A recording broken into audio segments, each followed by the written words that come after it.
know more than anything is that the enemy does not want you to hear this message that I'm about to share. I know that the enemy does not want you to be reminded of who you are and what you're called to do. But the enemy cannot stop the move of God. He cannot stop what God is about to do in this place. And so, y'all, I want to remind you of who you are tonight. Yeah, I want to talk about identity, which should be a great conversation, right? As a culture, we love to talk about identity. We're obsessed with our identity. We love to talk about the Enneagram or Myers-Briggs test. We love any kind of online quiz we could take. We even like to talk about like our childhood self, to talk about how we, became the person that we are. We love to talk about who we are. But also, it's kind of strange because although we're kind of obsessed with talking about who we are, nobody actually really likes to be hit with the question, who are you? Like if you've ever been in a group setting, maybe it's the first day of school or you're at a camp and you're with all these new people and someone says, all right, let's go around the room and let's tell a little bit about who we are. Is that not like the most awkward moment ever? Like all of a sudden, you're hit with so much insecurity, so much awkwardness, and you're like, wait a second, who am I? What have I ever done in my life? What can I say that makes me look super cool but not cocky? What can I say that makes me look not too weird but I'm kind of funny, Like you're all of a sudden thinking of all of these anxious thoughts and insecurity with who am I? And that's kind of a funny moment, and that's kind of silly insecurity and silly anxiety. But then for some of us, the reality is there is true anxiety and insecurity around the thought of who am I? Because truthfully, you're sitting here right now, and I know there are thousands of you in this room thinking the same thing. I have no clue who I am. And not only do I have no clue who I am, I don't know what my purpose is. I don't know what I'm called to do. And that is a hard place to be, friends, but you're not alone. And then there's a lot of you who are just confused as to who you are. You identify with all types of things, but none of them are really fulfilling. And I know there are a lot of you in the room.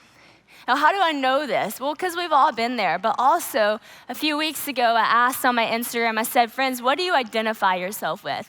And I had thousands and thousands of answers. I had things like my looks, my sorority, where I go to school, my grades. I had things like my gender, my sexuality, my race, my family, my background. I had things like my disability. A lot of them said, I identify with who other people say that I am. And then tons of people who said, I don't know. But then there was another group of people, and they were definitely on my Instagram, and I know they are definitely in this room tonight at Passion 2022. I know you're sitting here and you're thinking, oh, I know the answer to this question. I know who I am. You're almost like excited that I even asked you. You don't even have to say it. You can just sing it. Yes, I am who he says I am. And you are confident to answer that question. Who are you? I am who he says I am. And to you, I want to say that's awesome. That's awesome that you know the answer to that question, that you would want to say, I am who he says I am. But to you, I also want to ask you a follow-up question. Has that actually changed who you are? Has who he says that you are actually changed the nature of who you are? Because we can say it all day long, and we can even say it with confidence, but that doesn't mean we're a confident person. You see, there is a time in my life where I could tell you everything about who he says that I am. I could say he hasn't given me a spirit of fear.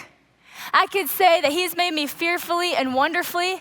I could say that, man, I've been set free from the bondage of sin and death. I could say all of that. I know who he says that I am, but yet I'm still insecure.